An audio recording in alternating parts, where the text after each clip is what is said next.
Hello guys.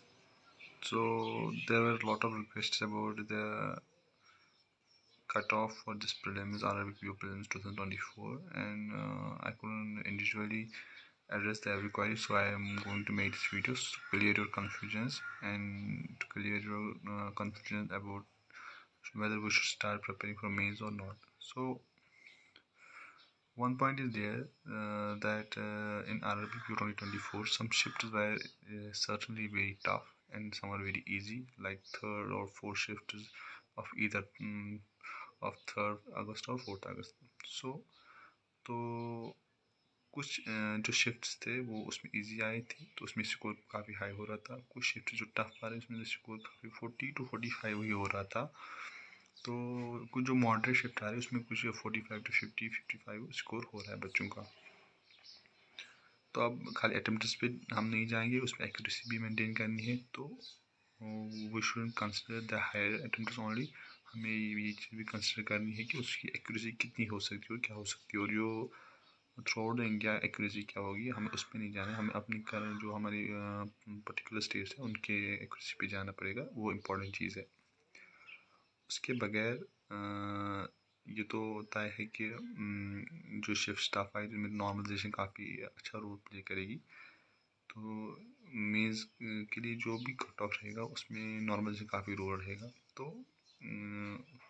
ये दूसरा क्या सवाल आ रहा था मेरा, जो मैक्सिमम लोग ये सवाल कर रहे थे कि हम प्रिपेयर करें या ना करें मेंस के लिए. सो मैं उनके लिए ये बात बताना चाहता हूँ कि उनको जो अपने स्टेट का जो लास्ट ईयर का कट ऑफ है उसको रेफरेंस लेके ये समझना है कि अगर उनके अटेम्प्ट उसके अराउंड है +- 5 मार्क्स उनके उस लास्ट कट ऑफ के अराउंड उनके मार्क्स आए. फॉर एग्जाम्पल किसी कट ऑफ किसी स्टेट का कट ऑफ 50 हुआ है लास्ट टाइम, अगर इस साल किसी बच्चे के 45-46 आ रहे तो उसको प्रिपेयर करना चाहिए मेंस के लिए. या अगर किसी के 55 भी आ रहे हैं उसको भी प्रिपेयर करना चाहिए. इनके सब नॉर्मल अगर उसका 50 भी आ रहा है तो कोई बात नहीं, वो सेफ स्कूल में रह सकता है. तो अदरवाइज़ अगर आप अभी स्टार्ट नहीं करोगे मेंस की प्रिपरेशन तो ये फिर काफ़ी लेट हो जाएगा और आप इसके साथ कोप अप नहीं कर सकते फिर करंट अफेयर्स के साथ और बाकी चीज़ों के साथ. सो इट इज़ बेटर कि आप अभी से स्टार्ट करो प्रिपेयर.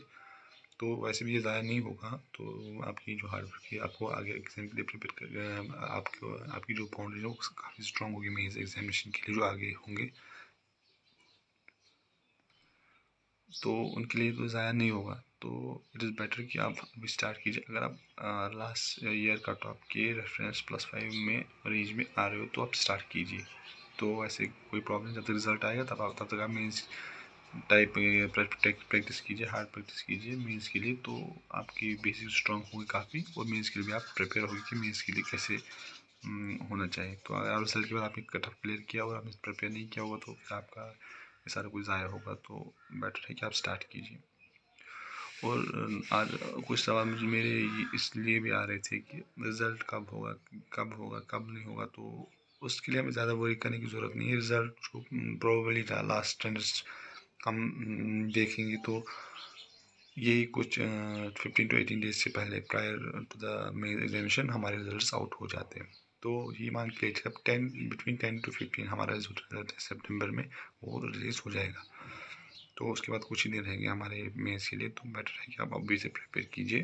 तो बाकी कोई मसला नहीं है, अच्छे से पॉजिटिवली प्रिपेयर कीजिए. इंसान को पॉजिटिवली प्रिपेयर करना चाहिए. फिर जो आगे चीज़ें होगी वो हम पहले प्रेडिक्ट नहीं कर सकते, कुछ भी हो सकता है. तो हमें पॉजिटिवली प्रिपेयर करना चाहिए. अच्छे से मेहनत करो, बस उतना काफ़ी है हमारे लिए. और उसके बाद जो भी हम हार्ड वर्क करेंगे इसमें, तो हमें ये नहीं है कि अगर कल को हमारा क्लियर नहीं हुआ तो हमें we should lose our hearts, because आगे काफ़ी और एग्ज़ाम है. और कल एक अच्छी अनाउंसमेंट में हमें देखने को मिली कि LIC असिस्टेंट की जो रिक्रूटमेंट जो 2019 में लास्ट टाइम हुई थी उसकी भी चांसेस काफ़ी ज़्यादा है इस साल. तो हमारी मेहनत ज़ाया नहीं होगी तो होप इन फ्यूचर हम कोई अच्छा एग्ज़ाम तैयार करके उसको क्लियर करेंगे. और हमें इसकी प्रिपरेशन करंटली हमें अरबी के लिए मेंस की प्रिपरेशन कंटिन्यू करनी चाहिए ताकि हम आगे जाके किसी प्रॉब्लम में ना फंसे और हमारा एग्ज़ाम अच्छे से क्लियर हो और हम रिग्रेट ना करें कि हमारा कुछ टाइम वेस्ट हुआ है. तो वैसे कंसिस्टेंट रहे, जैसे हमने प्रीलिम्स में कंसिस्टेंसी मेंटेन की है वैसे आप इसमें भी कंसिस्टेंसी मेंटेन कीजिए। और अगर कुछ भी क्वारीज हो आपको तो आप नीचे बता सकते हो, मटेरियल की नीड होगी, कुछ होगा, किसी चीज़ के लिए गाइडेंस कुछ भी होगा तो we will do that on priority basis. तो थैंक यू रखते हैं इसमें इतना ही, तो आगे देखते हैं। Wish you all the best everyone.